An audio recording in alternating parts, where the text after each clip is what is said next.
Dominus vobiscum et cum spiritu tuo, initio sancti evangelii secundo Ioannes.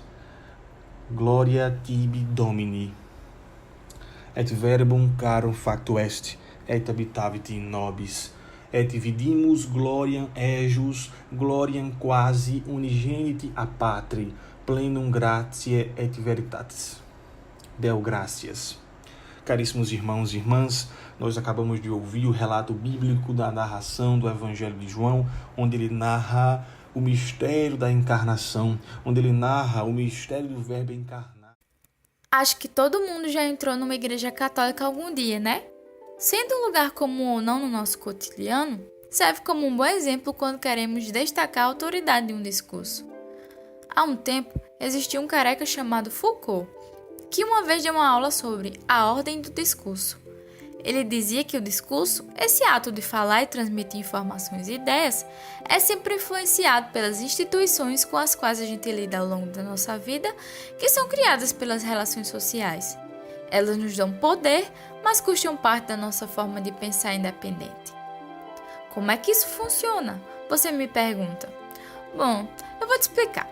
Não é como se eu estivesse prestando atenção na missa mesmo? É o seguinte, existem procedimentos externos que controlam os discursos. Tipo assim, a sociedade criou mecanismos para não ver a bagunça. O primeiro deles é a interdição, que são basicamente aqueles negócios que chamamos de tabus.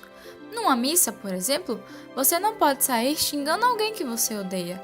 Se você fizer isso, é bem provável que todo mundo te olhe com um carão assustador, porque não pode. O segundo procedimento é o ritual da circunstância, ou seja, a hora para se falar. Talvez eu possa explicar isso usando a confissão como exemplo. Você não pode simplesmente chegar no meio da missa e falar para todo mundo o que você fez de errado. Primeiro, porque precisa ter coragem, e segundo, porque não é hora de falar disso. Esse exemplo tem suas exceções, mas é para entender, né? O terceiro procedimento de exclusão é o direito privilegiado. Esse é fácil de entender, né? Numa missa, quem fala é o padre. Dificilmente vai surgir outra pessoa para tomar a palavra. A internet, aliás, ajudou bastante a diminuir a exclusão criada por esse mecanismo, mas ele ainda existe. Também tem outro que é a oposição entre verdadeiro e falso, tipo um lance de razão versus loucura. É aquele de se juntar uma galera dizendo que tal coisa é um cachimbo e chega outro falando que não é, vão dizer o quê? Que ele é doido. E o discurso dele vai ser neutralizado, até que o grupo decida. Não, quer saber? Aquilo não é um cachimbo. Se o cara tá dizendo, deve ter algo de verdade. Vamos investigar. E assim vai, até que aconteça de novo. Agora que eu te expliquei isso tudo, talvez você fique querendo ver esses 3 procedimentos em todo lugar onde você for. Mas não se preocupe, porque eu vou te ajudar a ver isso com ainda mais clareza. O discurso se manifesta em 4 lugares, diz Foucault. Rituais, como o nome já sugere, é um ritual. Cada um se restringe a um papel e que a cerimônia comece. Sociedade do discurso. Vamos imaginar assim. Temos um grupinho, certo? De um certo discurso. Sei lá, advogados. Eles têm uma forma de fala única, né? Então, alguém decide que quer falar como um advogado e vai atrás desse grupinho. O pessoal do grupo vai ensinar essa pessoa a falar como um advogado de acordo com as regras criadas por essa sociedade, para que ele possa se inserir. Essa sociedade é a sociedade do discurso. Doutrina. Ela pode parecer com as sociedades do discurso, mas ela é mais restritiva. É só lembrar da Reforma Protestante. Esse evento transformou a forma dos indivíduos pensarem o mundo quando se trata de religiosos. Educação. É autoexplicativo. No modelo tradicional, há um professor proferindo um discurso e um aluno absorvendo este discurso.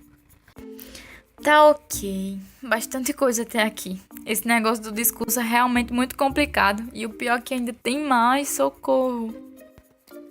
Isso já está virando uma aula. Quer saber? Já que pareço um professor, vamos para uma sala de aula. Acabei de dizer que a educação é um dos lugares onde se manifesta o discurso, né? Então estamos no lugar certo. Bom, Você lembra que eu falei de procedimentos externos que controlam os discursos? Pois bem, tem os internos também. Controlar os discursos não é mole não. Os procedimentos internos são mais ou menos os discursos controlando a si próprios. O primeiro deles é o comentário, que a gente meio que faz sempre. Pega um assunto, comenta alguma coisa e essa informação fica como nova, apesar de ser uma repetição do assunto. Um exemplo disso é quando fazemos uma citação e dizemos algo sobre ela, como em: dois homens olharam através das grades da prisão. Um viu a lama, o outro as estrelas. O otimismo e o pessimismo são parte daquilo que nos motivamos a ver o mundo. Acabei de fazer um comentário e, estando ele certo ou não, repetirá a informação inicial, mas adicionará algo de novo. O segundo procedimento é a função autor. É um nome pouco didático, mas vou explicar. Esse negócio é a necessidade de se saber quem é o autor para motivos de interpretação e burocracia. Como assim? Tem livros que você não consegue entender o porquê de um assunto ser abordado de tal jeito até saber a vida do autor. É como quando você reclama de alguém. Quando disser o nome, o outro vai dizer: tinha que ser. Filosofia tem muito disso. E um exemplo para os motivos de burocracia seria a própria ciência, que gosta de colocar o nome do cientista nos fenômenos. O terceiro e último procedimento é a organização das disciplinas. Para um assunto entrar numa disciplina, ele precisa ser provado, testado, estudado, encaixado em um método já pré-estabelecido, ou esperar até que toda a disciplina possa se arranjar para acolhê-lo. Isso aconteceu com Mendel, que gostava de contar, coisa que os botânicos não achavam que era útil ou esclarecedor. Depois de um tempo, eles aceitaram as ideias novas dele, mas só depois de um tempo. Ufa, terminei. Imagino como os alunos de Foucault devem ter se sentido depois de ouvir tudo isso. Acho que foi um misto de que com faz sentido. Bom, o que importa é que a gente entenda o que ele quis dizer, já que os discursos fazem parte de nossas vidas. Acho que é isto. Pode não ter sido a melhor explicação que você já ouviu na sua vida, mas eu tentei. Posso voltar na missa agora? Vou considerar como um sim. Valeu!